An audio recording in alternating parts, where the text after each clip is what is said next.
Hi అండి. తోటకూర liver fry చేస్తున్నా. ఒక 2 పెద్ద కట్టలు తోటకూర, ఒక 5, 6 పచ్చిమిర్చి ఉడకబెట్టుకోవాలి. ఉడకబెట్టి చల్లగైనాక మిక్సీ పట్టుకోవాలి. అలా 2 స్పూన్లు శనగపిండి, 1 స్పూన్ కార్న్‌ఫ్లోర్ వేసి, ఉప్పు, పసుపు, ధనియాల పొడి, కొంచెం అల్లం వెల్లుల్లి పేస్ట్ వేసుకొని బాగా మిక్సీ చేసుకోవాలి. తర్వాత ఒక గిన్నెలో బటర్ పేపర్ వేసుకొని నూనె రాసుకొని ఒక కడాయిలో నీళ్ళు పోసాలి ఒక గ్లాసు. తర్వాత ఒక స్టాండ్ పెట్టి దాని మీద 15 నిమిషాలు స్టీమ్ చేసుకోవాలి.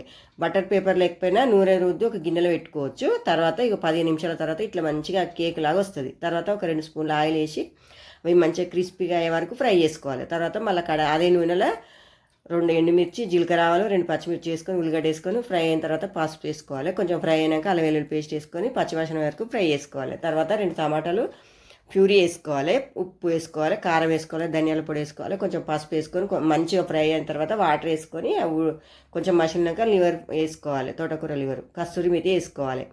మంచిగా దగ్గర ఉడికిన తర్వాత కొత్తిమీర వేసి